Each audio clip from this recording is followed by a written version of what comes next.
Welcome to Extraterrestrial Reality.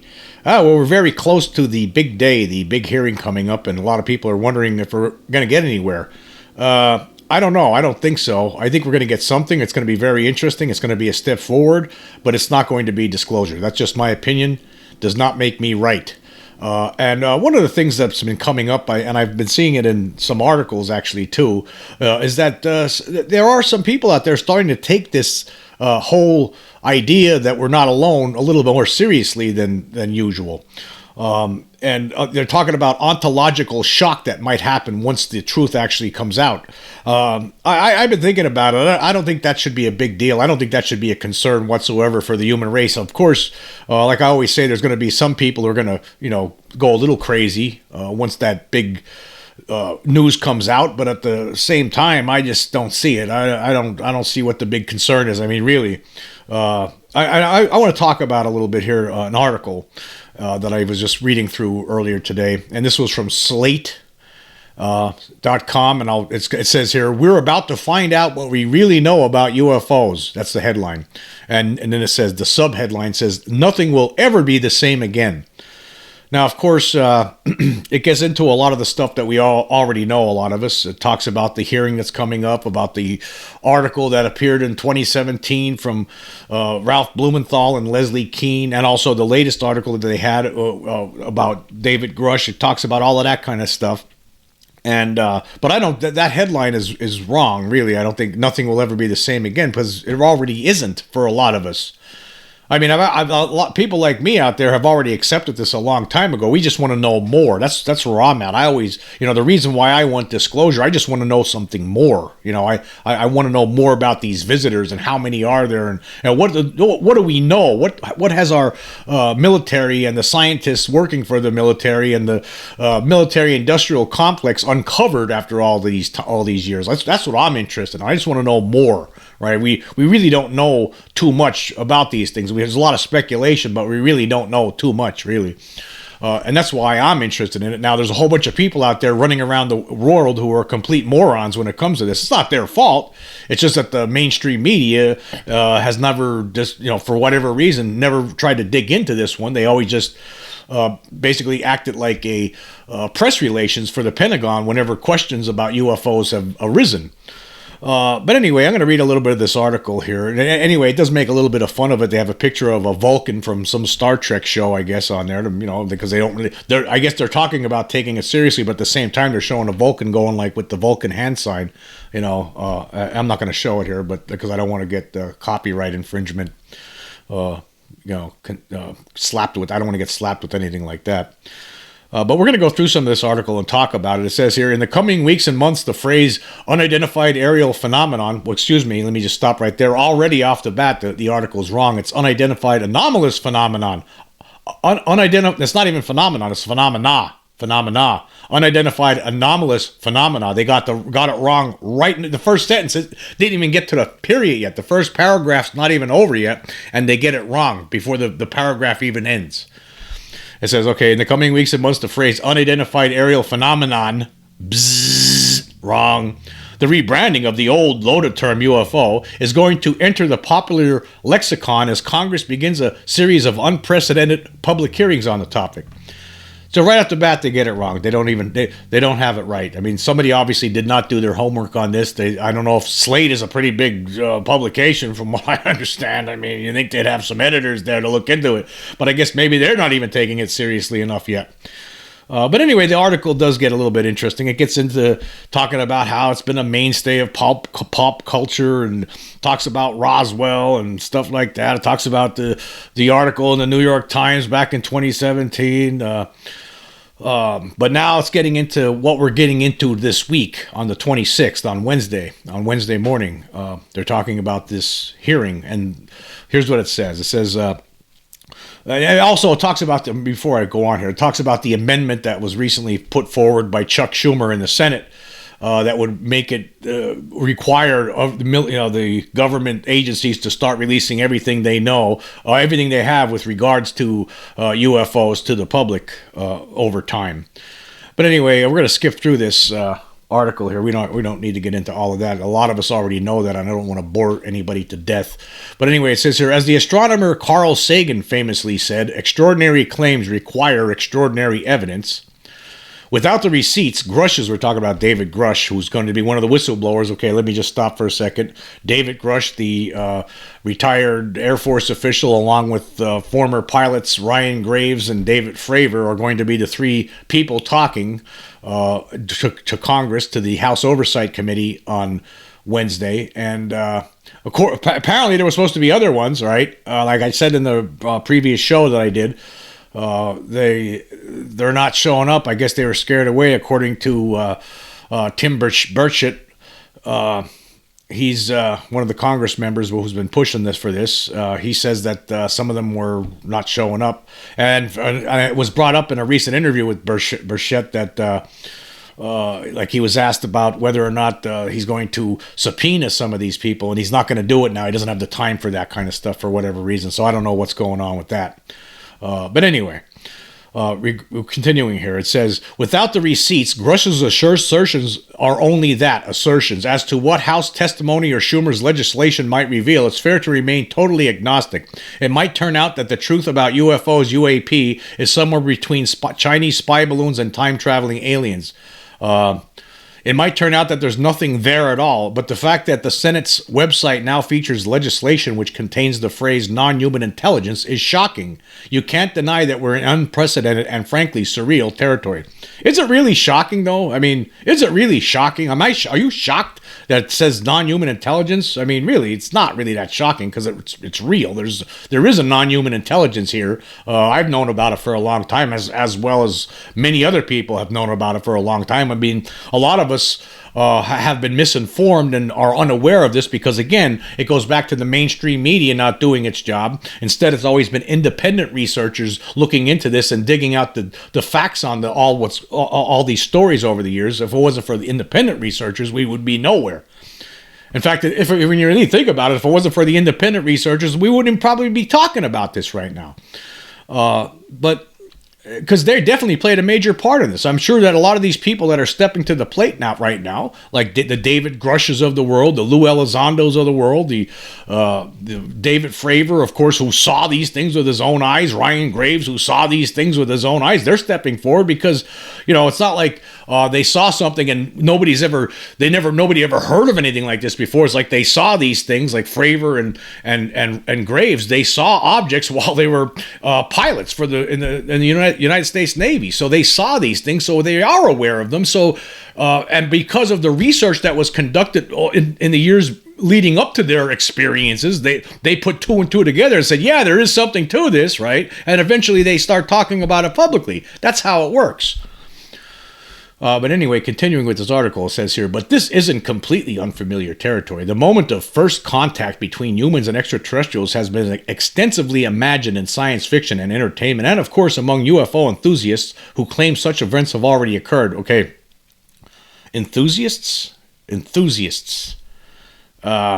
more or less. It's just people wanting information. It's not like I don't know what that means. Enthusiast, UFO enthusiast. I don't know. Think about that. I mean, I'm not enthusiastic about it. I just want to know more information about it. I think that's, see, again, these people, again, because they're living in some other fake reality constructed by the mainstream media and the military industrial complex and the Pentagon for all these years. They've been living in this phony reality. They don't realize that there is something else going on, right? They say things like this. That's what happens. They write things like among UFO enthusiasts. Well, it's not enthusiasm. It's more like we're interested in knowing more what's going on. I'm not enthusiastic about UFOs. That doesn't make any sense to me, really. I'm interested in it. But anyway, continuing here, it says, central to the depiction of an auspicious meeting between two radically different cultures or species is the sense of mass disorientation, collective anxiety, and ontological shock, a term coined by philosopher and theologian Paul Tillich to describe what happens when one's entire sense of reality is disrupted. Okay, how much of someone's reality is really going to be disrupted by this, right? Once they realize that we are not alone. I mean, seriously. how badly is it going to be disrupted? I mean, what's the big deal? I mean, I've talked about this one story before in the past. You know, when back in sometime in the '90s, early '90s, I think it was. I was in the car with my brother Davey. He was driving, and we were driving into this city called Pottsville, Pennsylvania. And he was going really fast, way over the speed limit. And I looked at him. I was like, "Well, you know, what? Do you slow down? You know, because we're coming up on a red light." And he didn't slow down. And he actually, when he finally did slow down, and we almost wrecked. And he almost wrecked into a back because there was a red light, and in front of us was a tractor trailer. You know, waiting at the red light, and he came like within inches of bumping into that tractor trailer. But luckily, nothing happened.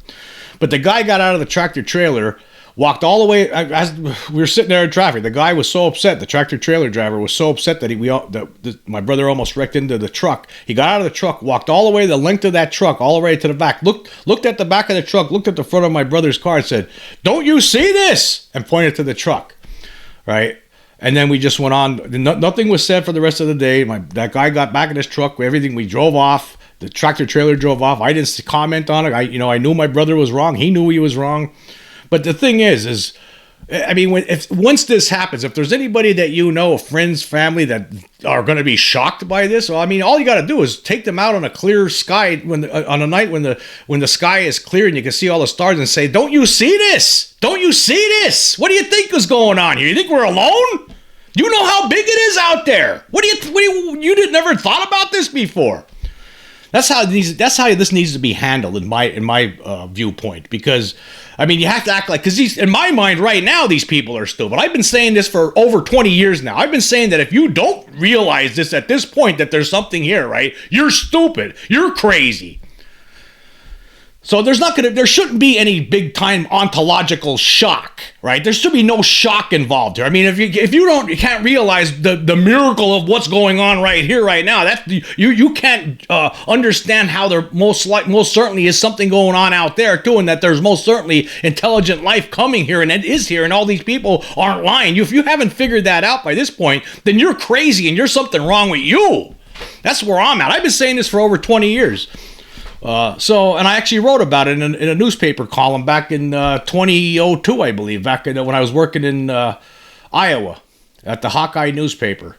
I actually wrote that. I actually said it's the people who don't accept it are crazy, and that was over 20 years ago. And I'm saying it right now. If you're not there yet, then I don't know what are you thinking? Don't you see that sky? Don't you see all those stars up there? Do you realize how big the universe is? Anyway, continuing here. Astronomer Fred Hoyle's brilliant 1957 novel, The Black Cloud, envisions how radically different life could have evolved, positing the existence of a sentient interstellar gas cloud whose motivations are misinterpreted as malevolent until scientists are able to bridge what appear to be inconceivable barriers to communication. Chet Chang's 1998 novel, A Story of Your Life, adapted into the 2016 film Arrival, dramatizes a linguist's attempt to translate language from alien beings who don't share our culture or biology. Then there is the iconic scene from the aptly named 1996 film Star Trek First Contact, in which time-traveling crew of the USS Enterprise is privy to the historic summit between the inventor of warp drive, Zefram Cochrane, and a group of Vulcans in the year 2063. Now let me just stop there. Again, before I'll read the next paragraph. It says, all of these narratives have one thing in common, an understanding that if we discover the existence of intelligent life, nothing will ever be the same again. Well, I think it's just going to be it's already not the same again, because some people have already reached this conclusion. We're just sick of the cover up and the lies. We know that there's governments of the world that are covering this stuff up. We know that there are crash retrievals. We know that there's reverse engineering programs. We just want to know what's more about it. I mean, again, if you're not there yet, that's your fault. That basically it's on you, because again, the mainstream media has, for one thing, you have to give them some blame on this too, right? But at the same time, right, you can't be completely ignorant of this. I mean, you shouldn't be. Again, you should have shown some sort of interest in this leading up to where we are right now. I mean, you would think, right? At least consider it, right? You would have to at least consider it.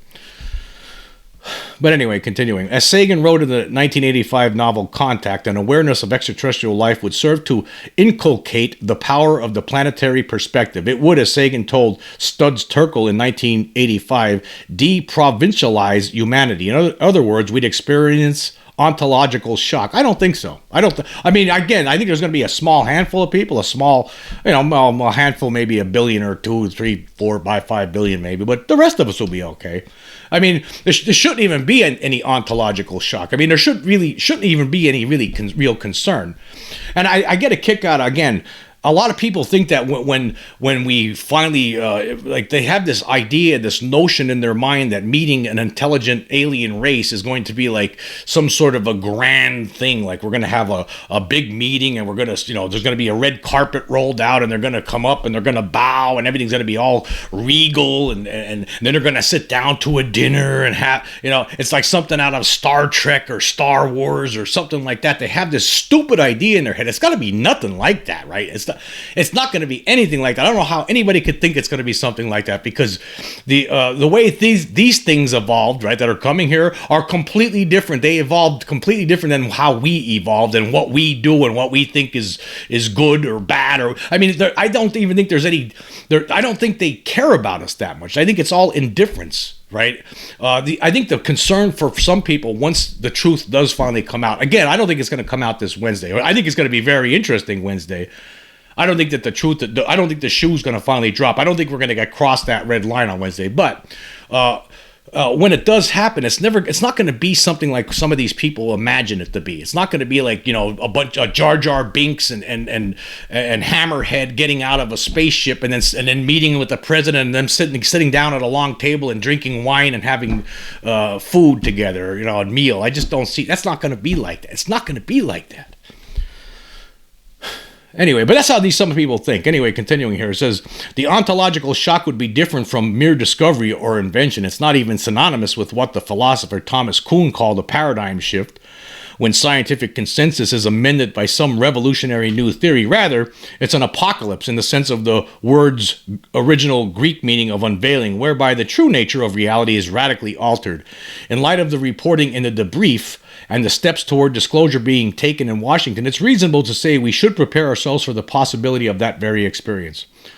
Okay, well, again, what is there to be afraid of? I don't think there should be any. I don't think, ontological shock isn't going to be that bad, really. I mean, look at all the bad things we're dealing with right now. I mean, just walking out the door is you're putting yourself in peril. I mean, you don't know. You get run over by a drunk. I mean, there's terrible things happen all the time. You might walk in the grocery store and some maniac's going to come walking in with a machine gun and then it's all over in an instant. I mean, you just don't know what you're walking into just walking out the door. You could be a hunter in the woods and get mauled to death by a bear. You could walk out your front door and somebody's pit bull gets loose and next thing you know, you're getting your face ripped off. I mean, there's so many bad things that are going on right now all the time. So why should we be concerned about what these aliens are up to? I mean, really, is there anything that really we should be worried about? I mean, yeah, they might be here to eat us. They might be here because I mean, it looks like they're doing something with the cattle, right? There's all these cattle mutilations. So yeah, I mean, they could be here for evil purposes, like a lot of people think. I mean, there are human mutilations that have been talked about over the years. I mean, what's going on there? I mean, obviously something must be happening. I mean, there's been some reports of that, and they get covered up really quick. I mean, governments of the world cover those up. So as our people disappear on a regular basis and they're never found, it's suggested that some of these people are actually taken by aliens and mutilated the same way as some of these cattle are mutilated. Okay, well, just one other thing to add to the pile. I mean, you could get eaten by a shark when you go swimming. Okay, so what? Big deal. We could deal with it. Human race could handle this. We shouldn't be worried about anything like this. So what? So what? There's horrors all the time. So if these aliens are here for bad purposes, okay, so what? It's just one more thing, right? I mean, so why are we all worried? But again, I don't think I think what we're going to get is some very interesting testimony on Wednesday. That's what I think, because I'm not sure, unless there's some video maybe photo evidence to go along with with this testimony. I mean, otherwise it's just going to be words. Are we going to see the actual proof? Are we going to hear the actual locations of where some of these things are being stored at? Are we going to finally be told some of these things? I mean, you heard recently Ross Coulthart said he heard from some source that there's some building that was built on top of some UFO. The UFO was so big they couldn't move it, so they decided to build a building on top of it. So it was in a foreign country somewhere, not the United States, but are we going to hear about that maybe from somebody? Maybe not this hearing, but there's supposed to be another hearing now, I hear, in the Senate. It's sometime in September. I don't know. I mean, again, what does it matter? Nobody should be surprised by this, really, when you think about it. I don't know. What were you thinking in the first place? I mean, again, if you're here, like say you're a 40-year-old person and you're not prepared for this, you're going to tell me you're not prepared for this? You've been living your whole life, going through life, going to work, eating food, looking out the sky, seeing the clouds, seeing stars at night. You're going to tell me you never realized that you actually thought there was nothing else out there? Like, how dumb could you be? How dumb could you be? Because there is something here, I can tell you right now, as everyone knows, we all know, right? There's something here. A lot of people who listen to this podcast anyway that understand that. But anyway, I'm going to move on here to some other things. I want to talk about, I was at Kecksburg the other day, and in my previous podcast, in the very beginning of that show, I said it was the 22nd of July. It was actually the 21st. I was in the car and I said it was Friday the 22nd. It was actually Friday was the 21st. Unfortunately, I didn't get to stay for the whole weekend. I was only there. I went there with my future wife, Geraldine, and we got there. She was doing the filming for me, a lot of the filming, and it's like a 3.5 hour drive across the country, or across the state for us from where I'm at. I'm on the eastern side of Pennsylvania, and Kecksburg's near Pittsburgh on the western edge of Pennsylvania. So it took a while to get there, and it was a pretty interesting time. I would have liked to stay for the whole weekend. On Saturday there was a parade, and then on Sunday there was a conference, a UFO conference, I think for 3 hours it was. Unfortunately, I didn't get to see those things, but I did get to be there on Friday, and I talked to different people, including Stan Gordon. And actually, I bought one of his books here, Creepy Cryptids, and it has very interesting stuff in it, I got to tell you. There was actually one story I was reading in here that sounded similar to the incident that I had in August of 1994, where this happened on June 4th, 2019. This book, by the way, it's all about UFO and creepy cryptid encounters that happen in Pennsylvania, particularly on the western edge of Pennsylvania, where Stan Gordon is from.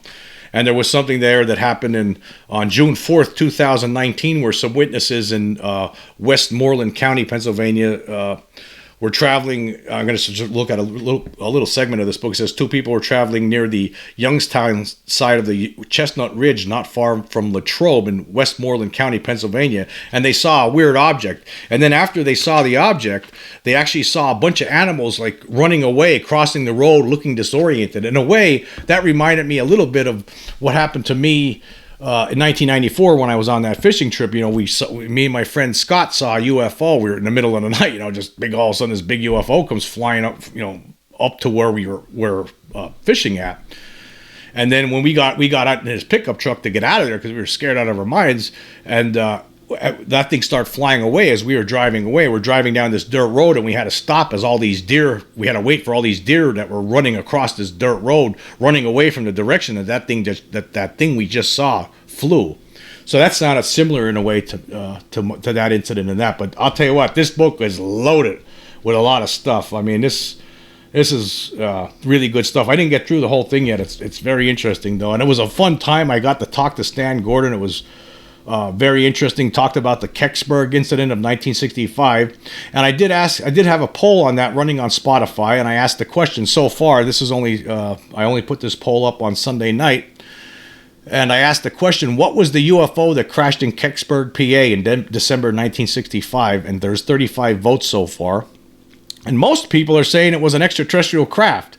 Of course, as we all know, it would look like according to different witnesses, it looked like an acorn-shaped metal object that didn't have any seams and had hieroglyphic writing around the part of it.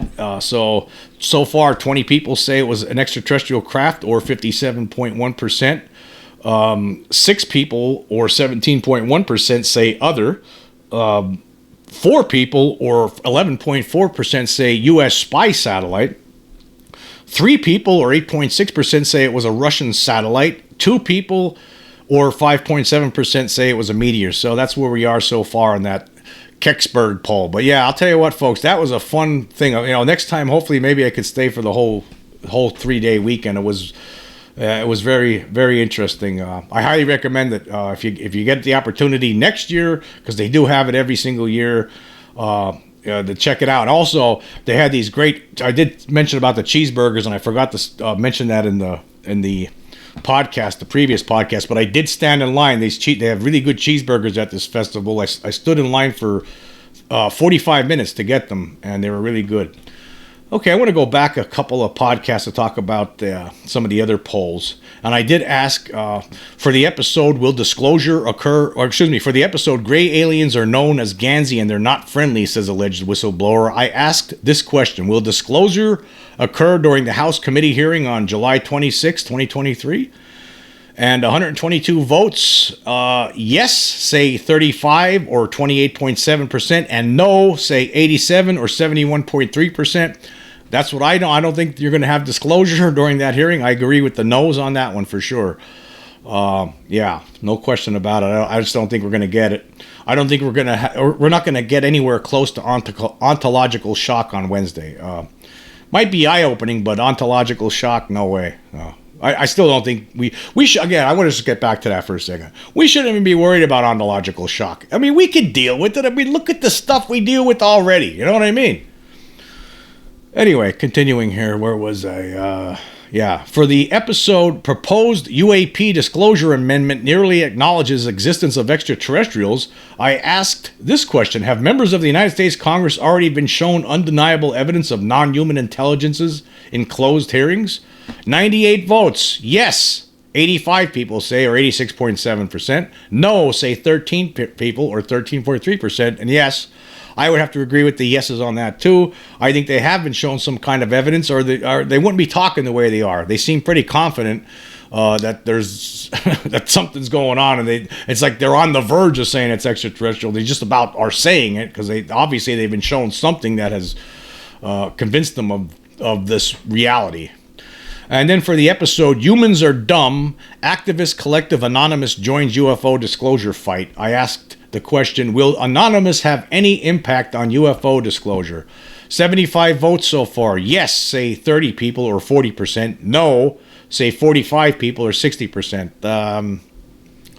I don't know. I should have put an I don't know in there. I apologize. I should have had an I don't know in there, because that's what I say. I don't know. I have no idea if Anonymous. I mean, I don't know. I think that the information that the military-industrial complex is sitting on is so, it's so put away, so good that it'd be hard for even something like Anonymous to get it. Hey, I'd love to be surprised, you know what I mean?